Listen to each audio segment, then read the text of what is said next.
Hey there everyone, and welcome to episode 5 of the Archer Builds videos. In this video we're going to go through the 3 skills Falconer, Ballista and Trap.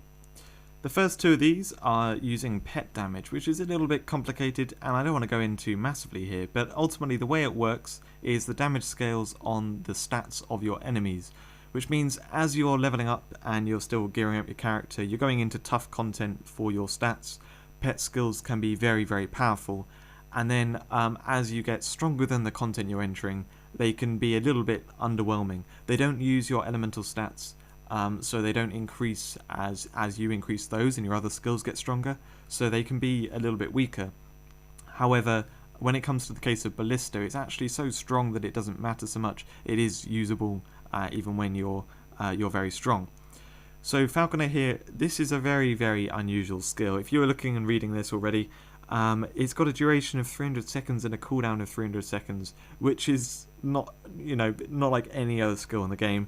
The way this works is it creates this little falcon next to you, and it doesn't get attacked by enemies. It just flies around, follows you, and then if any enemies come near to it, it will go off and attack them.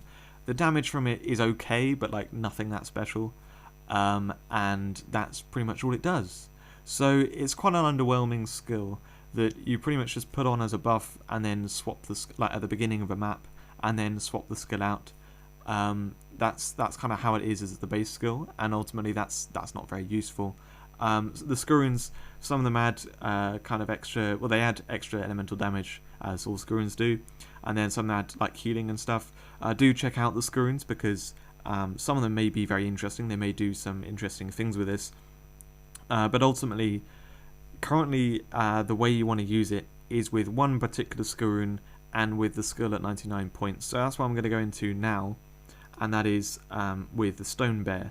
So the Stone Bear, and there may be Skuruns working like this in the future as well, what this does is it turns the Falcon into something that does get attacked by enemies. It has quite a lot of health, and so it can tank for you, and it will follow you around very much like a dragon, and act as like a last point of defense. So if your decoy goes down, if you have a dragon, if your dragon goes down too, then this bear is going to be in the way of the enemies attacking you, and you can reuse this bear from time to time. However, the problem is because there's a 300-second cooldown, that's just too infrequent. Like you could get the bear out at the start of the map, but then once it goes, there's no hope you're getting another one.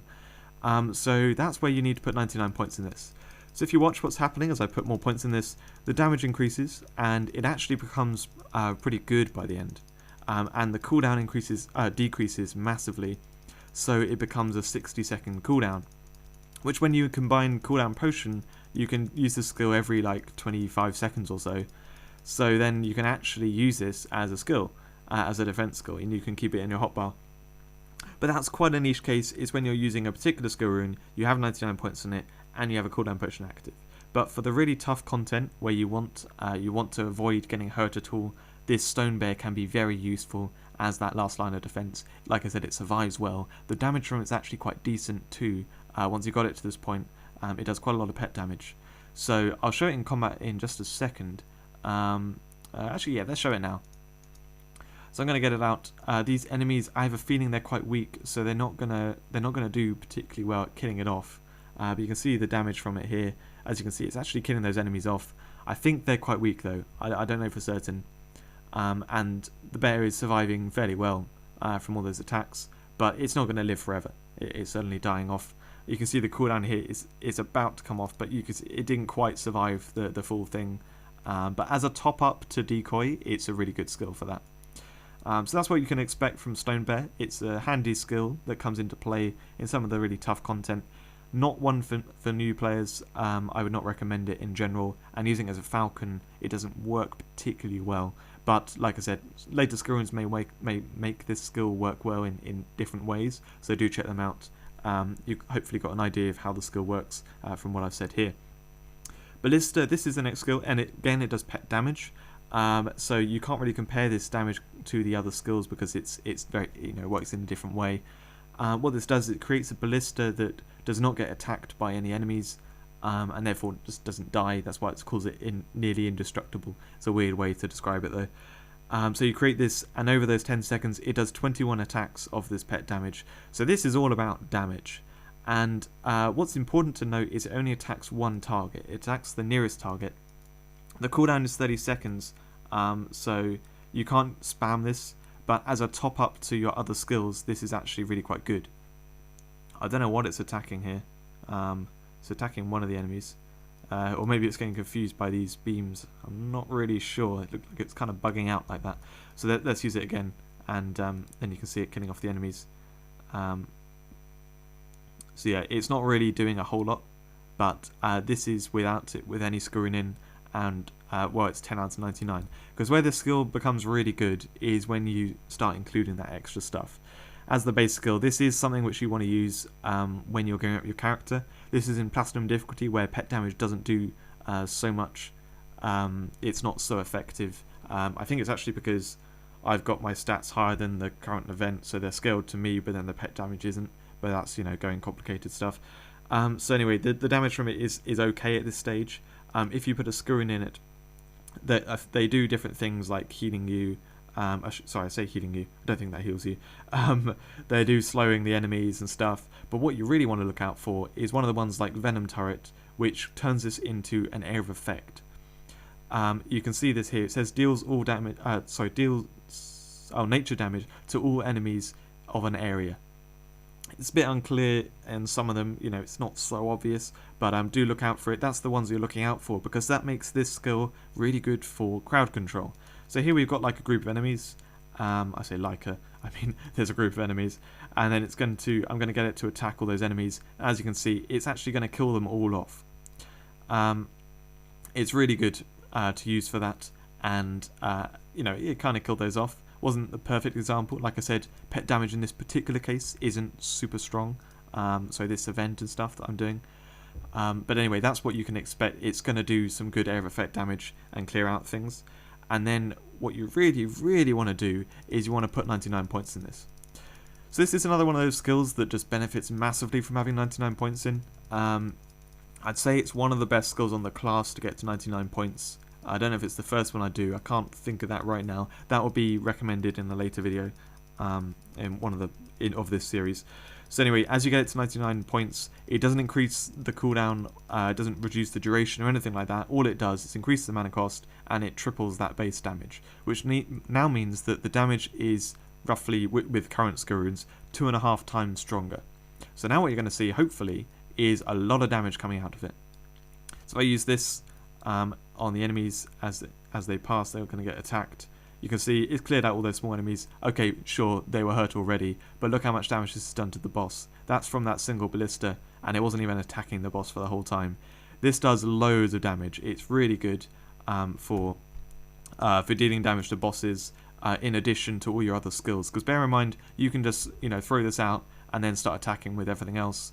It's really going to help you take down bosses quickly, as well as then you can use it for crowd control, all that kind of stuff. The only thing is the cooldown's quite long, so you can't.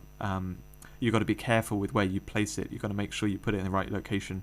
And one of the things I personally find a little bit hard about it is, like, I'll throw decoys off to the side, but then the ballista has to be placed right in, like, in the middle of the enemies, or where they're going to be running through, in order to then attack them for the full duration.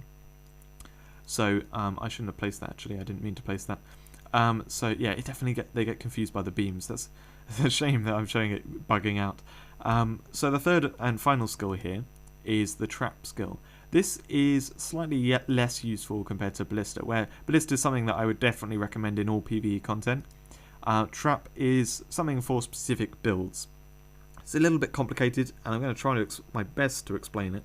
The damage, it's not so clear. It says immobilize for 2 seconds, taking that every second. Oh, okay, so it does explain it. It does this either 2 or 3 times, this damage. So it's actually quite damaging compared to other skills. The cooldown isn't too long either, so it's a fairly decent damage skill. I should mention first as well, 99 points in this has to be done because it's an advanced skill. Before you put 99 points in it, the damage is just too low, the cooldown's too long and stuff. They don't get effective until you put 99 points in them. So what this will do is it will place down a trap for 30 seconds on the ground right by you. I'm going to try my best to show this just now. So if I use it, it will then put down this trap here. So as enemies run through it, they will then get snared by it and they'll get immobilized. Immobilize is a skill, an effect that's not on any other skill right now, and what it does, like almost nothing has immunity to it. I think the damage got messed up by the pillar there. We'll see it properly here. So there it is, it gets immobilized and takes the damage. Almost nothing has immunity to it, and it actually creates like a close range build for Archer, because you can actually, if you saw there, the boss got immobilized. You can use this on bosses to immobilize them, and when they're immobilized, it's like stun, where they can't use any attacks, they can't move. So anyway, you can spam this like crazy with a cooldown potion and try and immobilize a boss for like half the time that it's fighting you. It's actually very interesting. For a class that's meant to be based on range damage, this can kind of make close range an option, along with a combination of certain other skills, which I'm going to get to in a later video in this video series when we talk about creating builds and stuff and the interesting things which you can do with the class. This is one of the ones which opens up a few extra options. Well, I say a few, one or two. So anyway, this trap which you lay down lasts for 30 seconds. So it will just sit there until something walks into it, and then do the damage, the decent damage, and the immobilization. The screws for it, we've only got a couple so far, and they just add damage. They haven't done anything interesting with these skills yet, the advanced skills that is. So that's what you can expect. Look at the screws and see if there's anything interesting. Check out my latest screws video if there has been a newer one with new advanced skills, skill runes. A bit of a tongue twister. But that's how this skill works, and just give you a bit of an idea of what you can do with it. But yeah, I think of this mainly as a damage skill, which can be combined with others to create different interesting builds. It's not something which you should go looking into and trying to create until then, much later stage in the game, when you've really got access to a lot of different things, and you can start experimenting with different builds. So just to summarize the three skills here, all of them work much better than 99 points. Falconer, you kind of need 99 points in order to make it effective in what I would class as the most effective way. However, if there's a Skurun which makes it work with 10 points in it, then go for that. There may be a Falcon Skurun which is good in the future. Ballista works perfectly fine at 10 points. I would highly recommend this to newer players as they're gearing up and stuff. Getting a Skurun in it which hits an air of effect and leveling that up will help you out a lot. And then at a later stage, getting this to 99 points means it's then viable after you've got all the Skuruns on your class, and you've got a good build going. Using it at 10 points there, it may not be doing enough damage for you, but getting it to 99 is going to be brilliant for all PvE content. And then we've got Trap there, which I literally just talked about. So hope that summarizes it, and you like the look of those three skills. Thanks very much for watching this video, and I'll see you in the next one.